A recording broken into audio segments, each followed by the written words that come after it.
इस्तीफा किया पेश, आज शाम नई हुकूमत हो सकती है कायम।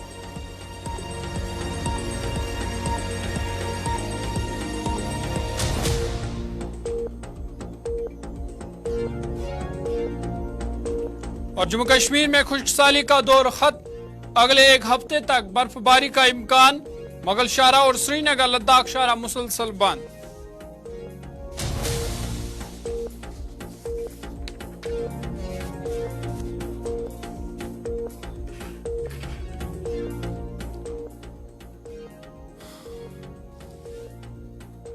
अस्सलाम वालेकुम नाज़रीन, गुलिस्तान न्यूज देख रहे हैं आप। उर्दू खबरनामे के साथ मैं हूं ज़ुहूर लोलाबी। उर्दू खबरनामे की शुरुआत बड़ी खबर के साथ करते हैं और बड़ी खबर बिहार से, जहां पे बिलाखिर नीतीश कुमार ने आज इस्तीफा पेश किया। आपको बता दें कि बिहार में जहां लगातार पिछले कई दिनों से घमासान जारी था, आरजेडी और जेडीयू के बीच तालमेल ठीक नहीं था, सब कुछ ठीक नहीं था, और इस बीच आज सुबह नीतीश कुमार ने इस्तीफा पेश किया है। बड़ी खबर आपको बता रहे हैं बिहार से, जहां पे इंडिया अलायंस में घमासान जारी है और इस घमासान के बीच नीतीश कुमार ने भी अब इंडिया इत्तेहाद का साथ छोड़ा है और नीतीश कुमार ने वज़ीर आला के ओहदे से इस्तीफा दे दिया। खबर यह भी आ रही है कि इस्तीफा देने से पहले उन्होंने वज़ीर आज़म नरेंद्र मोदी से फोन पर बात की है, और खबर यह भी है कि नीतीश कुमार आज ही बीजेपी के साथ मिलकर नई हुकूमत बिहार में बना सकते हैं। बड़ी खबर आपको बता रहे हैं बिहार से, जहां पे जेडीयू के प्रेसिडेंट नीतीश कुमार ने बिलाखिर इस्तीफा दे दिया है। आपको बता दें कि लगातार पिछले कई दिनों से जहां बिहार में सियासी घमासान जारी था, वहीं इस बीच अब नीतीश कुमार खुलकर सामने आए हैं और नीतीश कुमार ने फिलहाल वज़ीर आला के ओहदे से नीतीश कुमार ने इस्तीफा दे दिया है। और खबर यह है कि अगली हुकूमत जल्द ही कायम हो सकती है और अगली हुकूमत बीजेपी के साथ मिलकर नीतीश कुमार बिहार में नई हुकूमत बना सकते हैं। सीधा बिहार आपको ले चलेंगे, हमारे नुमाइंदे कृष्णा हमारे साथ है। कृष्णा, अपडेट कीजिएगा। बड़ी खबर, नीतीश कुमार ने बिलाखिर इस्तीफा दे दिया है, क्या कुछ नया होने वाला है और कब तक नई हुकूमत वजूद में आ सकती है? जी बिल्कुल जी, राजनीतिक में भूकंप सा मचा हुआ था। विगत 3 दिनों से कयास लगाए जा रहे थे कि क्या एनडीए सरकार बना पाएगी, जेडीयू के बीजेपी के साथ सरकार बना पाएगी या आरजेडी फिर बनाएगी, क्योंकि बिहार में सबसे बड़ी पार्टी आरजेडी की थी। इसके लिहाजे कल शाम तक पूरी तरह से गहमोगही था कि क्या सरकार कौन बनाएगा, नीतीश बनाएंगे या फिर तेजस्वी बनाएंगे। आपको बता दें कि विगत 3 दिनों से जिस तरह से पूरी तरह से दरकिनार जेडीयू और आरजेडी के बीच मन का एक दौर चल रहा था, उसको देखते हुए ये कयास लगाया जा रहा था कि कहीं ना कहीं कुछ उल्टा होने वाला है। मैं आपको बता दूं कि 11:30 बजे के करीब नीतीश कुमार ने गवर्नर हाउस जाके अपना इस्तीफा सौंपा है और एनडीए के साथ, बीजेपी के साथ और मांझी हम पार्टी, तीनों पार्टी मिलके साथ में जो घटक दल है एनडीए के, सभी के साथ मिलके एनडीए के साथ अपना सरकार बनाने जा रही है। नीतीश कुमार ही जी, आप अपनी बात जारी रखिएगा।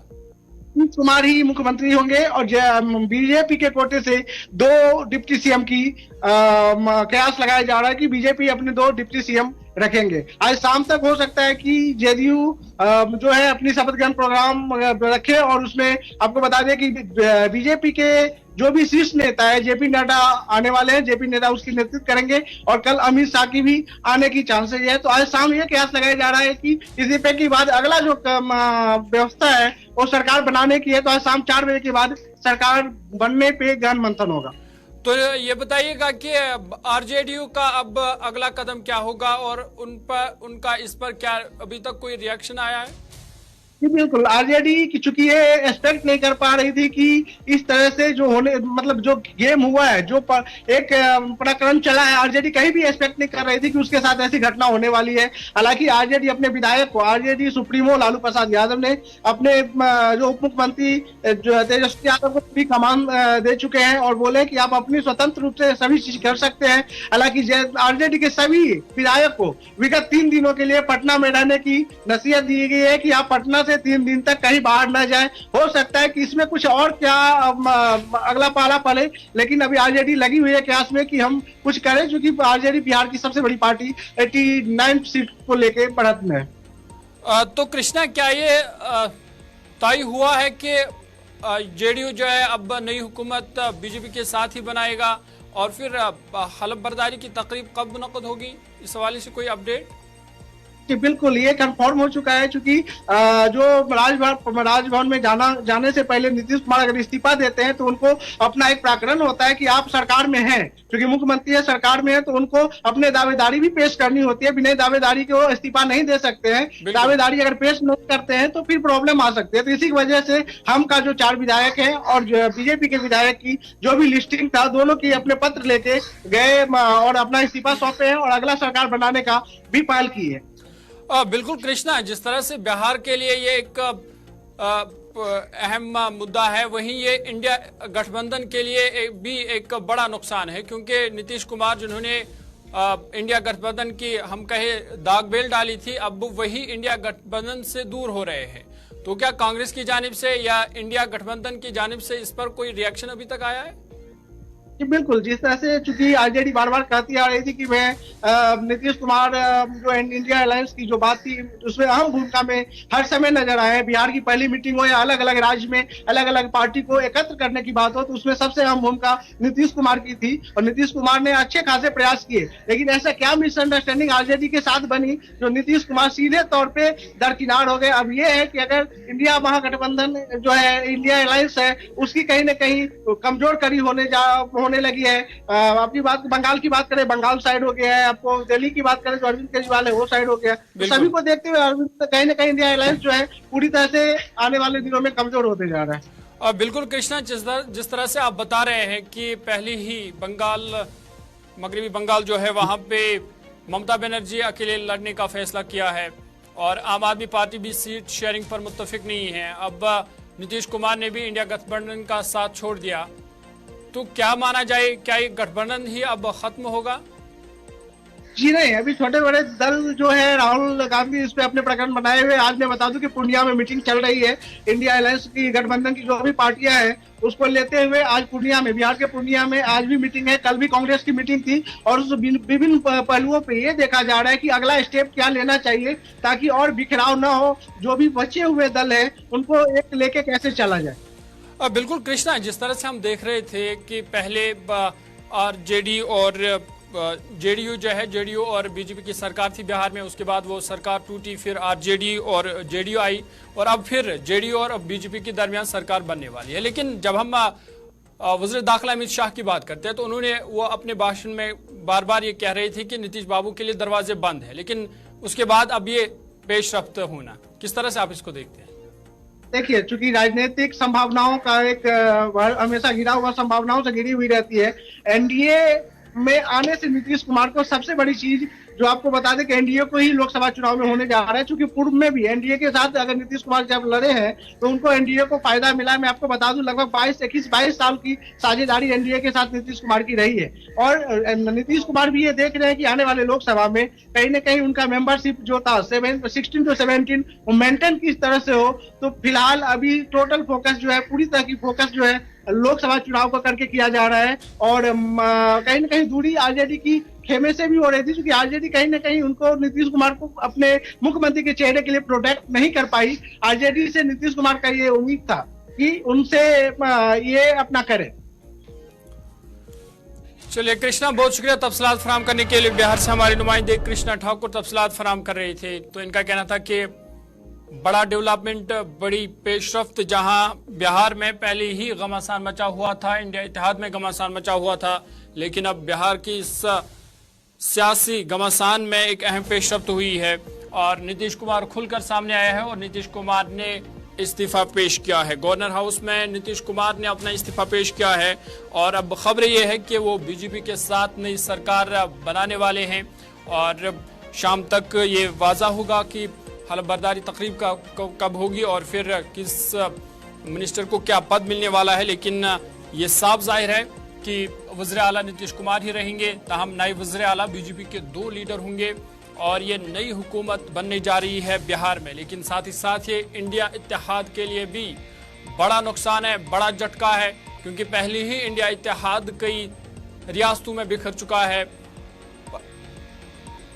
मगरबी बंगाल में ममता बनर्जी ने लोकसभा इलेक्शन अकेले लड़ने का फैसला किया है, वहीं दिल्ली और पंजाब में आम आदमी पार्टी सीट शेयरिंग पर मुत्तफिक नहीं है और अब और एक झटका बिहार से जहां पे बिहार में नीतीश कुमार ने बीजेपी का दामन थाम लिया है और नीतीश कुमार एनडीए में के साथ शामिल हुए हैं। और ये बड़ा झटका, बड़ा नुकसान इंडिया इत्तेहाद को, क्योंकि जो अहम पिलर समझे जाते थे, अहम स्तून समझे जाते थे इंडिया इत्तेहाद के, उन्होंने भी अब इंडिया इत्तेहाद का साथ छोड़ा है और वो एनडीए में शामिल हो गए हैं। अपना इस्तीफा नीतीश कुमार ने पेश किया है और अब खबर यही है कि वो बीजेपी के साथ बिहार में नई हुकूमत बनाने वाले हैं।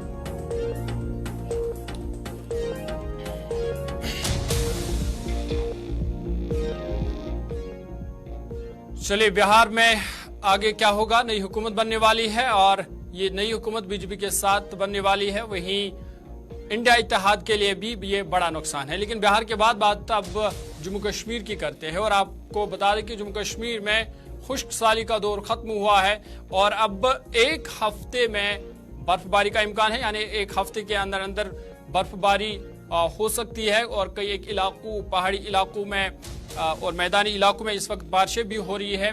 ताहम आपको बता दें कि महकमा मौसमियात ने एक हफ्ते तक बर्फबारी का इम्कान जाहिर किया है। इधर आपको बता दें कि मुगल शाहरा और श्रीनगर लेह शाहरा मुसलसल आज तीसरे रोज भी बंद है और फिलहाल ट्रैफिक आमदोरफ्त पर इन शाहराओं पर नकल हरकत पर पाबंदी लगा दी गई है। और आपको बता दें कि वादी कश्मीर की बालाई इलाकों के बाद अब मैदानी इलाकों में भी तवील खुश्क मौसमी सूरताल का सिलसिला खत्म होने की उम्मीद है।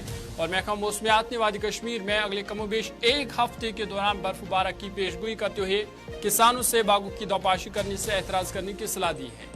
मुतल्लिका महकमे के मुताबिक दो दरमियानी दर्जे की मगरबी हवाओं के मरहलों के नतीजे में जम्मू कश्मीर में 28 जनवरी की दोपहर से 3 फरवरी तक मौसम खराब रह सकता है। उन्होंने कहा कि वादी में 28 और 29 जनवरी को कई मकामात पर हल्की से दरमियानी दर्जे की बारिशों या बर्फबारी का इम्कान है और इस दौरान कुपवारा, बारामूला, गांदरबल, शुपियां, कुलगाम अजला के बालाई इलाकों में बर्फबारी हो सकती है।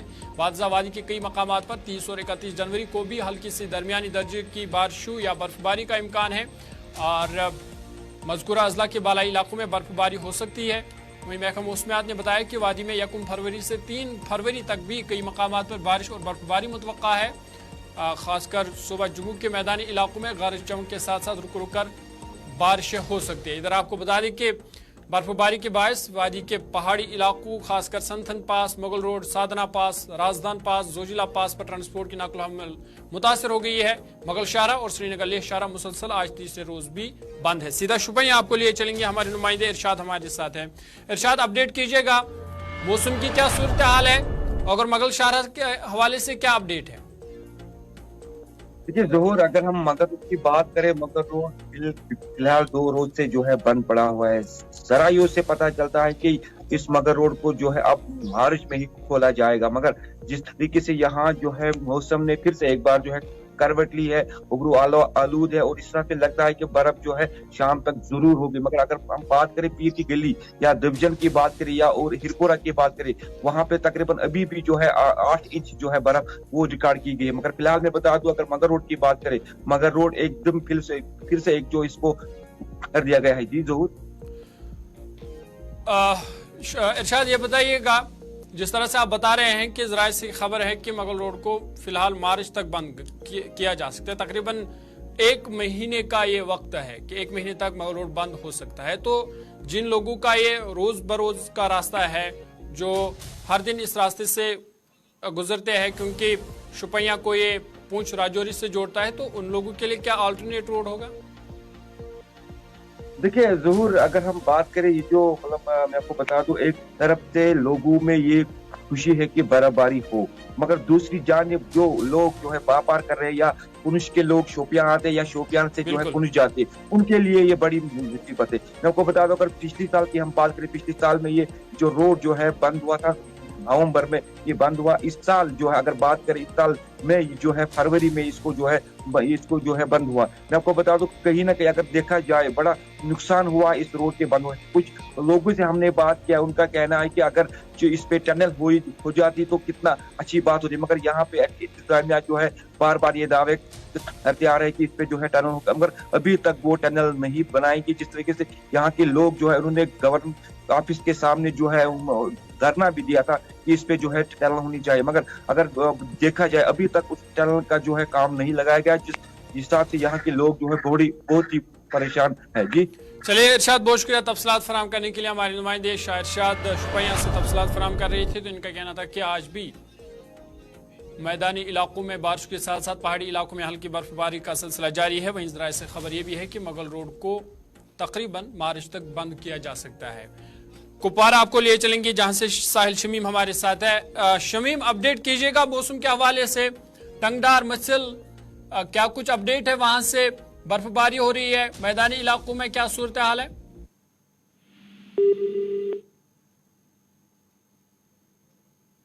मचल की अगर हम बात करेंगे या जुमगढ़ की बात करेंगे, वहां पर जो है कल शाम से ही जो है बर्फबारी का सिलसिला जो है वो शुरू हुआ है। तो सुबह जो है तकरीबन 10:30 बजे के करीब जो है खबर आई है कि साधना टाप को जो है फिलहाल बंद किया गया है आमदोरफ्त के लिए, और मुसाफिरों को जो है कहा गया है कि वो अपनी जगहों पे रहे और इस रास्ते से जो है वो सफर ना करे। तो इधर केरन या मचल की अगर हम बात करेंगे तो फरकियां टाप या जड़गरी में भी जो है बर्फबारी जो है वो हो रही है और मैदानी इलाकों में जो है बारिशें लगातार हो रही है। तो इधर जो है बाग मालिकानों के साथ साथ आम लोग भी जो है खुश नजर आ रहे हैं, क्योंकि जो है बिलाकर मौसम में जो है तब्दीली आई है, क्योंकि मैदानी इलाकों में जिस तरह से बारिशें कल शाम से हुई और बालाई इलाकों में बर्फबारी का सिलसिला जो है वो जारी है, तो लोग जो है काफी खुश नजर आ रहे हैं। जी ज़हूर। चलिए शमीम, बहुत शुक्रिया तफसीलात फराम करने के लिए। शुमाली कश्मीर जिला कुपवारा से साहिल शमीम तफसीलात फराम कर रही थी और बता रही थी कि पहाड़ी इलाकों में इस वक्त भी हल्की बर्फबारी का सिलसिला जारी है, वहीं मैदानी इलाकों में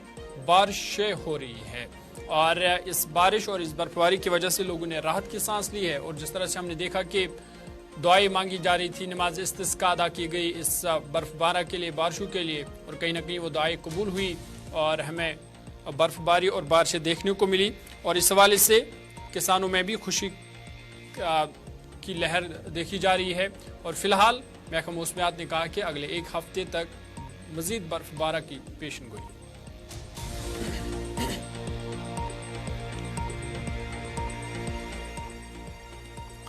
उधमपुर की तहसील रामनगर के एक छोटे गांव अमरोहा से ताल्लुक रखने वाले मशहूर डोगरी लोक गुलकार रोमालू राम को हाल ही में पद्मश्री अवार्ड के लिए नामजद किया गया है। बता दें कि एक सदी से ज्यादा अरसे तक रोमालू राम और इसके आबा व अजदाद ने डोगरी ज़बान और वर्से को फ़रोग दिया है और उनके ख़ानदान में अब खुशी का माहौल देखा जा रहा है। उन्होंने जम्मू कश्मीर इंतज़ामिया का शुक्रिया अदा किया।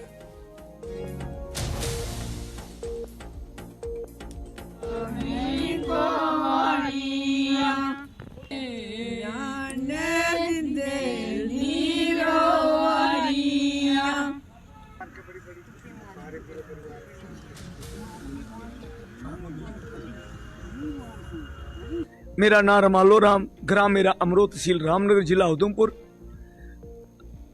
जी बड़ी खुशी है, डुगर परिवार दा हर बेड़े च हर सदस्य जेड़ा अज नच्चा करदा है और मेरे परिवार की ते सारें की मती खुशी है कि साड़ी मां बोली डोगरी की साड़ी भारत सरकार पासेआ साढ़े मानयोग राष्ट्रपति ते प्रधानमंत्री उंदे पासेआ साड़ी भाशा गी जेह्ड़ा मान सम्मान दिता गया और उस पद्मश्री आस्तै साढ़े नां दी अनाउंसमेंट की गई। ये हर परिवार दे बेड़े च मती खुशी है और अस इस मौके पर तुंदे राहें हर परिवार दे नौजवानें गी आगे कि आओ मिलिए अपनी भाशा लई कम कर लैचे, अपने आस्ते कम कर लैचे, अपने देश आस्ते कम कर लैचे, नशे कोला अपने आप गी दूर लेई जाचै, पढ़ाई दे क्षेत्र च अस इन्नी तरक्की करचै, खेलने कन्नै जुड़ी जाचै और खासकर बेटियें गी मता अच्छा पढ़ाई लैचे तां जे साढ़ा हर पासा विकास। मैं दिल दी गहराइयां कन्नै धन्नवाद करनी अपनी भारत सरकार दा जिन्हें जम्मू कश्मीर दे खास करियै जम्मू क्षेत्र दे रौहने आह्ले दूर दराज इलाके दे ग्रां अमरो दे मेरे पिता श्री रोमालो राम जी की पद्म श्री कन्नै नवाजेआ है। मिगी लगदा है कि साढ़े पहले लोक कलाकार होने जिन्हें गी पद्म श्री दे इस सम्मान कन्नै नवाजा जा करदा है। मैं मुबारकबाद देगी हाँ साढ़े जम्मू कश्मीर दे हर एक सदस्य गी ते खास करियै साढ़े आर्टिस्टिक फैमिली गी कि ये जेड़ा सम्मान है सिर्फ साढ़ा या साढ़े परिवार दा नहीं है। वैसे कश्मीर जिला बड़गाम के मीरपुर बीरू इलाके में कायम प्राइमरी स्कूल एक खस्ताहाल बिल्डिंग में है, जिस वजह से तालिब इल्मों की तालीम मुतासिर हो रही है। मुकामी लोगों के मुताबिक 2005 से ये स्कूल इसी खस्ताहाल बिल्डिंग में काम कर रहा है। उनके मुताबिक अगरचे इंतजामिया तक भी ये शिकायत पहुंचाई गई, ताहम स्कूल को नजरअंदाज किया गया। मुकामी लोगों ने अब जिला इंतजामिया से अपील की है कि स्कूल के लिए नई बिल्डिंग तामीर की जाए ताकि तालिब इल्मों की तालीम मुतासिर न हो।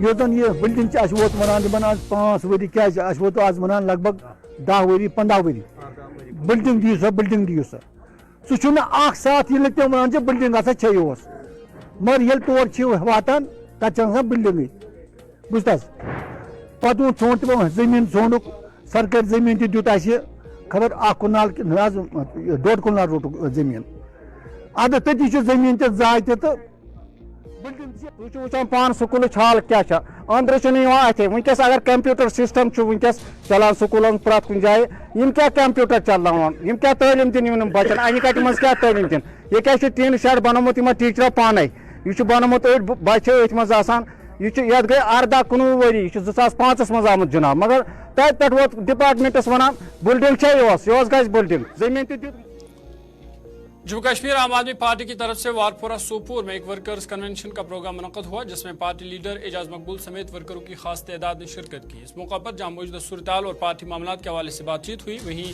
एजाज मकबूल ने वर्करों पर जोर दिया कि वो पार्टी को मुस्तहकम बनाने के लिए काम करे ताकि मजीद लोग पार्टी के साथ जुड़ जाए।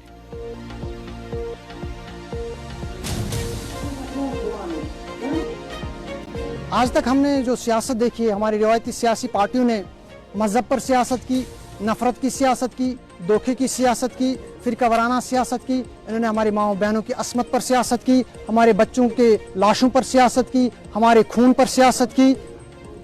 गर्ज ये है कि इन्होंने कुछ छोड़ा ही नहीं सियासत के बगैर। अगर आप आम आदमी पार्टी की सरकार देखो, चाहे दिल्ली में हो या पंजाब में, दिल्ली में किस तरह से आम आदमी पार्टी ने इनकलाब बर्पा किया है, और दिल्ली के बाद हम पंजाब में आए हो तो पंजाब में भी आप देख सकते हो। वस्ती कश्मीर गांधरबल रॉयल कलस्पति के रहने वाले लोगों ने नाराजगी का इजहार करते हुए कहा कि अगरचे इस इलाके में सड़क तामीर करने के लिए काम शुरू किया गया था, ताहम बाद में उस काम को अधूरा ही छोड़ा गया, जिस वजह से लोगों को काफी दिक्कतों का सामना करना पड़ रहा है। उन्होंने PMGSY महकमे से अपील की है कि सड़क को मुकम्मल किया जाए ताकि उनके मुश्किलात दूर हो सके। इधर एग्जीक्यूटिव इंजीनियर PMGSY ने कहा कि जमीन तनाज़ी की वजह से काम को अधूरा ही छोड़ा गया।